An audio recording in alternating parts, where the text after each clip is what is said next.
ତାକୁ ଶୁଣି ଦିଆଯିବ। ଶୁଣ ଶୁଣ ଶୁଣ। ଆଦେଶକୁ କାର୍ଯ୍ୟକାରୀ ନ କଲେ ମୁଣ୍ଡ କାଟ। କାହା ଜୀବନକୁ କାହାର ଲୋଭ ନାହିଁ।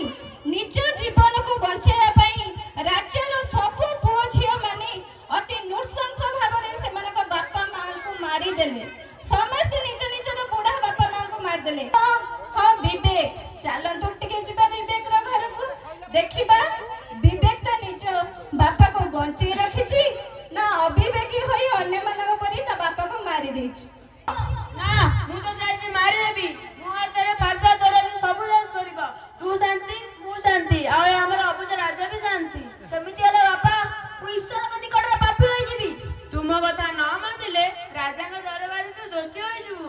ତୋ ମୁଣ୍ଡ କାଟ କରିଯିବ, ତାପରେ ମୋ ମୁଣ୍ଡ କାଟ କରିଯିବ। ଆରେ ମୁଁ ବୁଢା ଲୋକ, ମୁଁ କେତେ ଦିନ ବଞ୍ଚିବି? ତେଣୁ ତୁମ କଥା ମାନ, ଆଉ ଏ ମତେ ଫାଶରେ ମତେ ହାଣିଦେ। ବାପା, ତୁମେ ସରଗର ସବୁ ଦେବତାଙ୍କଠୁ ବଡ ବୋଲି ମତେ ତମେ ଶିଖେଇଛ। ଏ ଅବୁଝା ରାଜା, ସେସବୁ ଆଦର୍ଶର କିଛି ମୂଲ୍ୟ ନାହିଁ। ମାରିଦେ ମତେ ତୁ। ପାରିବିନି। ତୁମେ ମତେ କାଳେ କାଳେ ଶିଖେଇଛ ପୁଅ ଜୀବନରେ ଗୋଟେ ଏମିତି ପୁଅ ହେବ ଯେ ବାପା ମା କହିବେ ତାଙ୍କ ପୁଅ ପରି ପୁଅ ନାହିଁ।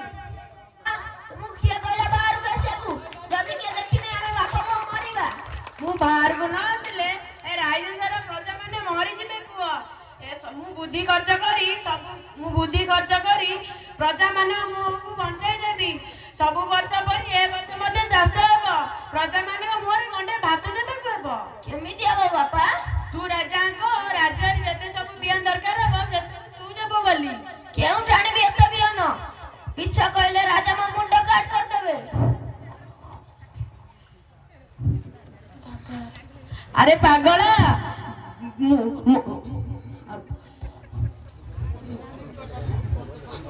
ଆରେ ମିଳିବ। ମତେ କିଏ ଦବ ବିହନ? ମୋ ଅଭିଜ୍ଞତା ଦିଏ ବିହନ ଦେବ। ଏ ବୃଦ୍ଧର ଅଭିଜ୍ଞତା, ଯେ ଅଭିଜ୍ଞତା ଦେଖି ରାଜା ଜାଣିପାରିବେ ଯେ ଯେକୌଣସି ବୃଦ୍ଧ ପରେ ସମାଜର ବୋଝ ନୁହନ୍ତି, ସେ ବରଂ ସେ ସମାଜକୁ ବଳିଷ୍ଠ କରେ। ତୁମେ ଏତେ ବିହନ କେଉଁଠୁ ଆଣିବ? ବିହନ ଅଛି ଆମ ଗାଁର ଚାରିପଟେ ରାସ୍ତାରେ। ମାନେ ଲୋକମାନେ ଯେତେବେଳେ ଧାନ ବାର ଖଳାକୁ ଆଣୁଥିଲେ, ପାଣିଖିଆ ଧାନ ଗାଁ ରାସ୍ତାରେ ଆଣିଲା ବେଳେ ହଲି ଦୋହଲି ରାସ୍ତାରେ ପଡିଛି। ତୁ ଲୋକମାନଙ୍କୁ କହି ଗାଁ ରାସ୍ତାକୁ ହଳ କରି ପକା। କେଇଟା ଦିନ ପରେ ବର୍ଷା ହେବ, ତୁ ରାଜା। ହଉ ଶୁଣ, ଏଇ କଥା କାହାକୁ କହିବୁନୁ। ତୁ ରାଜା ପାଖକୁ ଯାଇ କହ ରାଜ୍ୟ ଯେତେ ସବୁ ବିହନ ଦରକାର ହେବ ସେସବୁ ତୁ ଦେବି ବୋଲି। ଆଉ ଲୋକମାନେ ସବୁ ଗାଁ ରାସ୍ତା ସବୁ ହଳ କରି ପକାନ୍ତୁ। ତୁ ଯା ରାଜା ପାଖକୁ, ମୁଁ ଯାଉଛି ମାଟି ତଳେ ସେ ସୁଡ଼ଙ୍ଗ। ପ୍ରଜାମାନେ ଅସନ୍ତୁଷ୍ଟ। ତୁମ କଥା ମାନି ଏ ଟାଣ ଖରାରେ ଗାଁ ରାସ୍ତାକୁ ହଳ କଲେ ସେମାନଙ୍କୁ କେତେ କଷ୍ଟ ହେବ ଜାଣିପାରୁଛ ତ? ନିହାତି ଆଜ୍ଞା, ଏହି ଉତ୍ତପ୍ତ ଖରାରେ କେହି ବି ମରିଯାଇପାରନ୍ତି। ମହାରାଜ, ହଳ ନ କଲେ ଆଉ କେଇ ଦିନ ପରେ ରାଜ୍ୟର ସମସ୍ତ ପ୍ରଜା ମରିଯିବେ।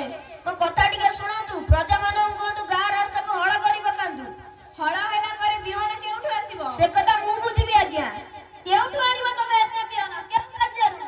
ସବୁ ରାଜ୍ୟ ଆମକୁ ସଫା ସଫା ମନା କରିଦେଇଛନ୍ତି। କେଜିଏ ବିହନ ବି ଆମକୁ ଦେବେନି। ଏତେ ବିହନ ତମେ କେଉଁଠୁ ଆଣିବ? ସେ କଥା ମୁଁ ଏବେ କହିପାରିବିନି ଆଜ୍ଞା। ମୋ କଥା ଯଦି ମିଛ ହୁଏ ତାହେଲେ ଆପଣ ମତେ ସର୍ବ ସମ୍ମୁଖରେ ଫାଶୀ ଦେଇଦେବେ। ମହାରାଜ, ମୋ ମତରେ ଯୁବକଟିକୁ ଅନୁମତି ଦିଆଯାଉ। କାରଣ ବୁଡି ଯାଉଥିବା ଲୋକ କୁଟା କିଏ କେବେ ଆଶ୍ରୟ କରିଥାଏ। ଆମେ ତ ଚେଷ୍ଟା କରି ବିଫଳ ହୋଇଛନ୍ତି, ସେ ଯଦି କିଛି କରିପାରିବ। ଠିକ ଅଛି ମନ୍ତ୍ରୀ ମହୋଦୟ, ଏବେ ରାଜ୍ୟ ସାରା ଡେଙ୍ଗୁରା ପିଟି ପ୍ରଜାମାନଙ୍କୁ ଆଦେଶ ଦେଇଦିଅ। ଆସନ୍ତା 15 ଦିନ ଭିତରେ ସେମାନେ ଗାଁ ରାସ୍ତାକୁ ହଳ କରି ପକାନ୍ତୁ। ଆଉ ମନ୍ତ୍ରୀ ମହୋଦୟ, ତୁମକୁ ମୋର ଏକ ଆଦେଶ।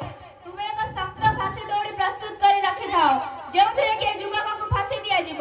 ଆଉ ସେ ଯଦି ତାଙ୍କ କଥା ରକ୍ଷା କରି ଆମକୁ ବିହନ ଯୋଗାଇ ଦିଅନ୍ତି, ତାହେଲେ ମୁଁ ତାଙ୍କୁ ଏମିତି ପୁରସ୍କାର ଦେବି ସେ କେବେ ଚିନ୍ତା କରିନଥିବେ।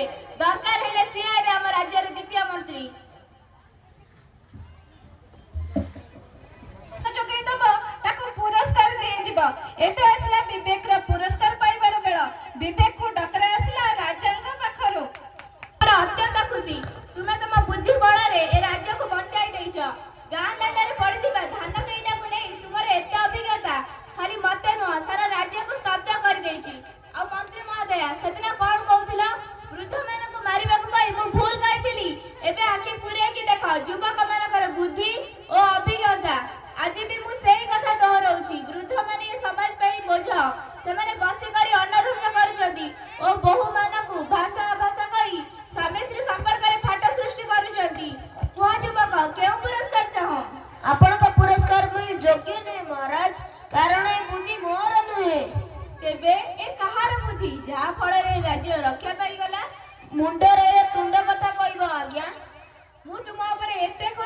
ଯାହା କହିବ ମୁଁ ତମକୁ କ୍ଷମା କରିଦେବି।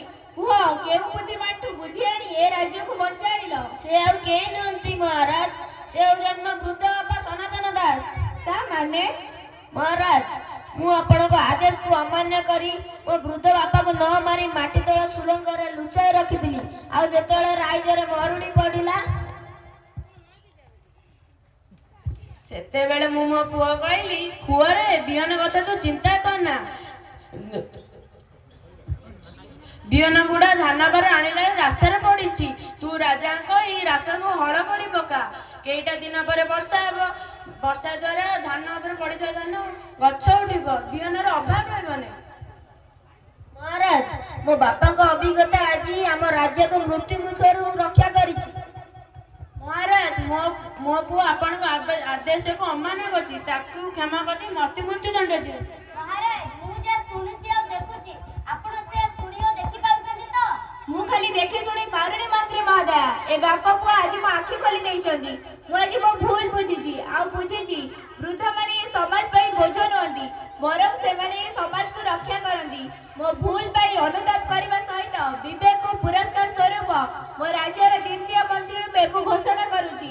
ଆଉ ଘୋଷଣା କରୁଛି କି ମୋ ରାଜ୍ୟରେ ଆଜିଠାରୁ କେହି ବୃଦ୍ଧମାନଙ୍କୁ ହତ୍ୟା କରିବେନି, ବରଂ ସେମାନଙ୍କୁ ସମ୍ମାନର ସହିତ ବଞ୍ଚିବାକୁ ଦିଆଯିବ। ବାପା ମାଙ୍କୁ ଯିଏ ପୂଜା ନ କରିବ, ଭଲ ନ ପାଇବ, ସେମିତିକା